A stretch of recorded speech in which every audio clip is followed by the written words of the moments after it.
Note to self, don't shave 5 minutes before recording. Back in 2015, I think it was, I almost brought a 5th Doctor cosplay costume from the New Zealand online retailer Mighty Ape, back when they were still good. Although I wasn't too sure if the whole one-size-fits-all label would fit me. Don't laugh, I was super scrawny back then. Well, considering the fact that this 4th Doctor hat was also a one-size-fits-all and then proceeded to cut off circulation to my head every time I wore it, yeah, I'd say I dodged a bullet on that one.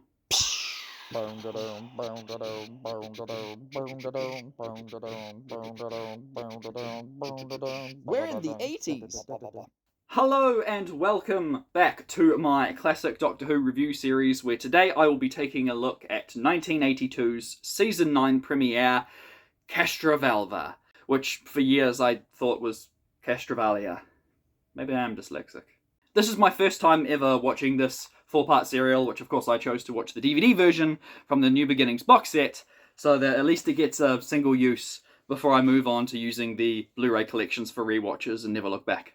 Anyways, if you're watching these reviews all in a row sometime in the future, then you probably won't know that it's been about 8 months since I covered the 4th Doctor's final story, Logopolis. In the meantime, I've reviewed K9 & Company, Girl's Best Friend, and the Tom Baker authored Scratchman novel, so feel free to give those videos a watch first. All that to say, if I may speak candidly for a moment, perhaps due to me being out of the game for so long, so to speak, it was a major adjustment settling back into the swing of things. Okay, no, I'm not speaking candidly at all. I'm still sugarcoating everything. Look, I was eager to get back into my classic Doctor Who watching, but when I finally put it on, I was disappointed. Initially, I found that much of the acting stepped over the line from being sort of campy and fun and was just straight up bad. Some early direction was so amateur and stagey, like you could tell the actors were just standing still center frame until the director said action, and then they were suddenly moving like they were in the middle of complex action.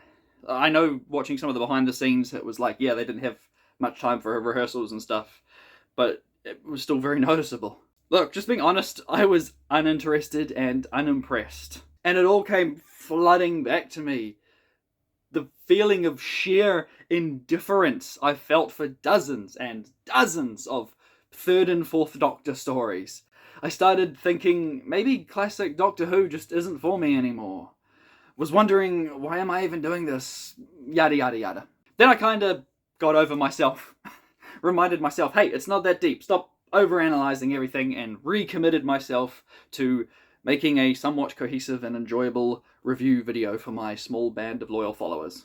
Just know that going forward, with this review anyway, that my initial reaction when I finished watching it for the first time was, well, that was mediocre. Again, that's incredibly common for me, pretty much since the black and white era finished.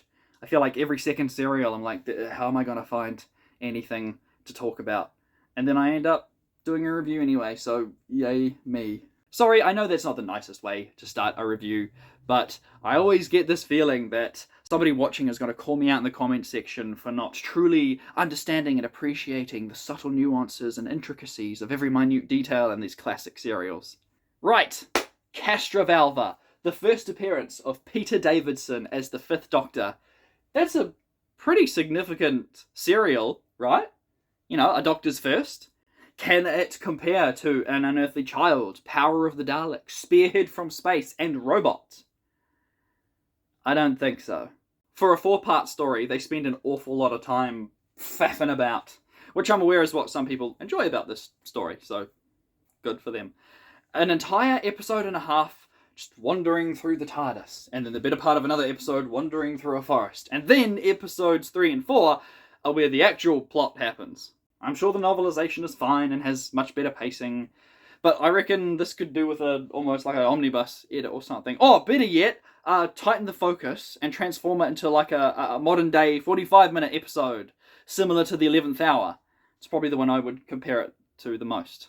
I make that comparison because this is the first blatant example of the whole, oh no, the Doctor's regeneration is going wrong cliche, which I say cliche, but come to think of it, it isn't that common, but I just kind of felt as a new fan in 2009, watching everything for the first time, anytime I watched a regeneration story, it always seemed like there was some colossal problem happening with the Doctor's new body that they needed to focus on for the entirety or the majority of the story. I don't know, I might be misremembering. Anyway, moving on. Taking it from the top, the story starts unusually with a recap of sorts. They repeat the final scene of Logopolis, of the Fourth Doctor regenerating into the Fifth, before playing the opening title music, which I know is commonplace in modern Doctor Who. You know, you almost always have an opening scene, then the theme tune, and then the episode. But as far as I can recall, classic Doctor Who would always just start straight into the iconic theme tune. Once the episode begins proper, I was immediately hit with that feeling of, what the heck am I watching? With a poorly staged action sequence, more like a kerfuffle, where Tegan and Nyssa steal an ambulance, only to drive it like 30 feet to the TARDIS. Thrilling? Oh yeah, and the Master does some sci-fi stuff with Edric, whatever. Thankfully, this new Doctor almost immediately destroys that ugly red costume the Fourth Doctor decided to start wearing towards the end of his run.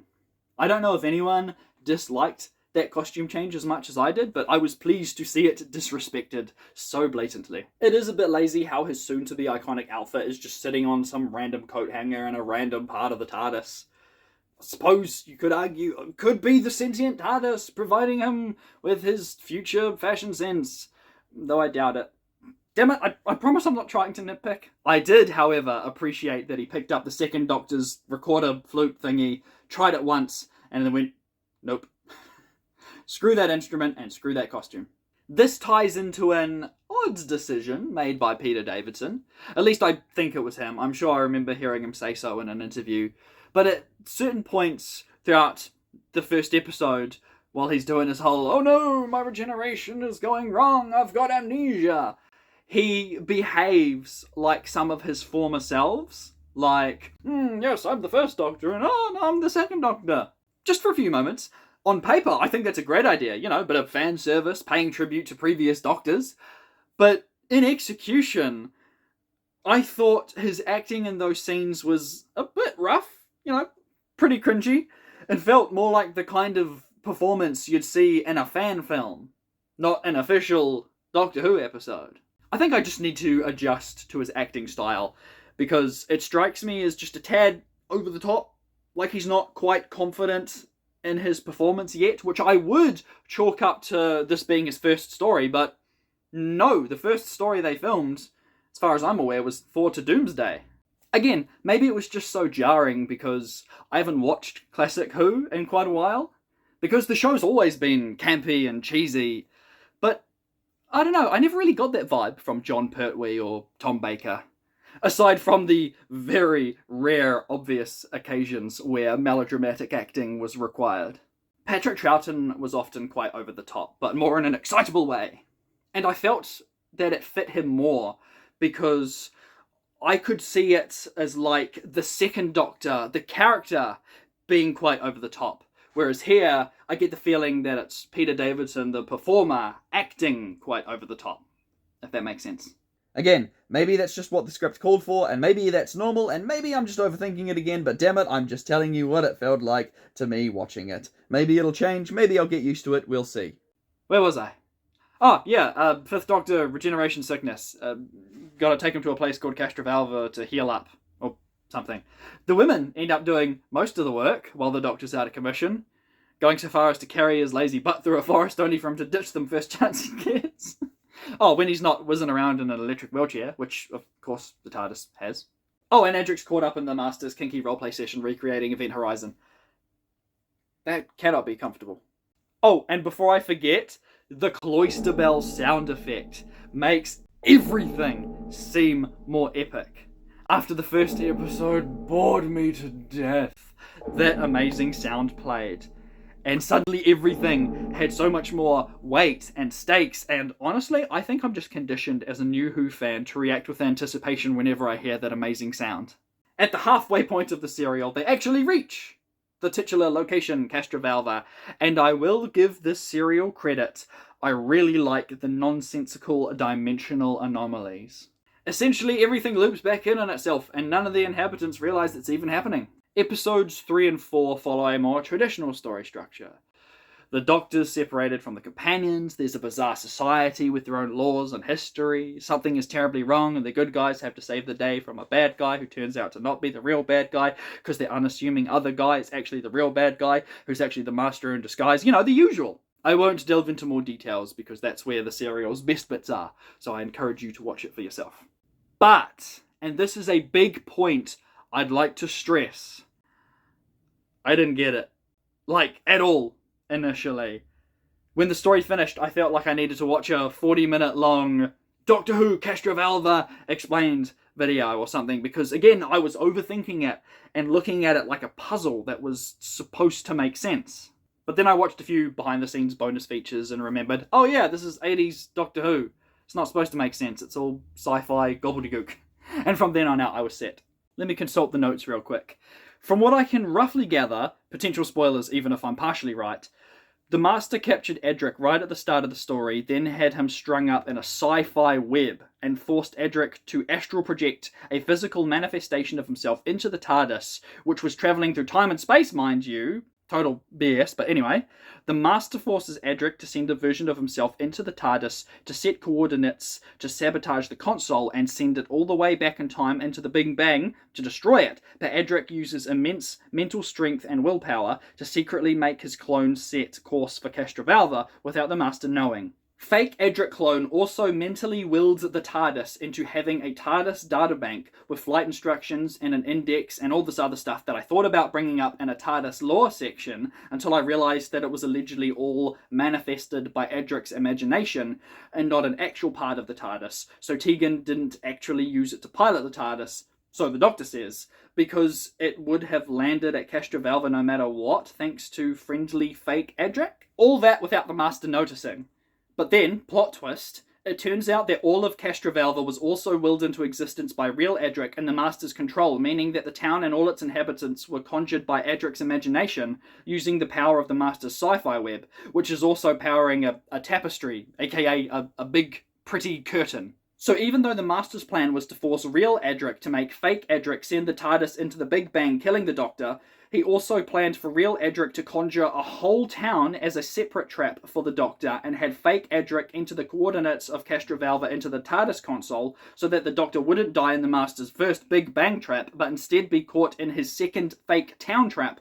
And the whole time he had real Adric strung up in this web hidden behind the curtain, where if somebody touched it, they would die in a heroic sacrifice, but the entire web would crumble, causing the entire reality of this fake town to collapse. You know, I was quite happy with my understanding of this story until I wrote it all out and read it back to you just now. You know what? It's fine. Makes perfect sense as long as you remember it's 80s Doctor Who. It doesn't have to make any logical sense because it's all just campy sci-fi goodness. If Russell T Davies can do it, so can Castrovalva. It's fine. But I gotta say, poor Adric goes through some truly traumatizing stuff, and nobody even checks in with the kid. On the surface, at least as far as the Doctor's aware, Adric was just strung up in a physical, painful trap hidden behind a secret room. But looking into it further, he was held hostage, forced to mentally project a version of himself and set up the demise of his friends, as well as create an entire race of people in a town, all from his own imagination, while simultaneously working against the Master without him knowing? Oh no, I've gone cross-eyed. Look, I know that viewers at the time supposedly hated Adric, but man, do the characters in the show really have to be so dismissive of him? I think I've rambled long enough. How would I sum up my thoughts on this story in a nice way? There are some super interesting ideas on display here, but I personally found it to be too disconnected and stretched out. I don't think it works on a first viewing. I think the more you think about it, the more insane it gets, but I also believe that this is the kind of oddball story that would appeal to a very specific kind of person. The kind of person who finds enjoyment in a story with more layers under the surface. The kind of person who appreciates more than a simple good guy versus bad guy conflict. The kind of person who doesn't mind the pacing and structure of Castrovalva. I am not that kind of person. This was whack. I didn't hate it. I didn't particularly enjoy it either. Just add it to my ever-growing list of forgettable classic Doctor Who stories. Tune in next week when I take a look at 4 to Doomsday, a serial I have seen before and remember thinking was incredibly stupid. Damn it, I was trying to end this video on a positive note. Oh, wait. At one point, the Doctor says, reverse the polarity of the neutron flow. 10 out of 10 story. Yes, nailed it. Peter Davison was 29 when he began his tenure as the Doctor. What am I doing at 29? I don't want to think about it.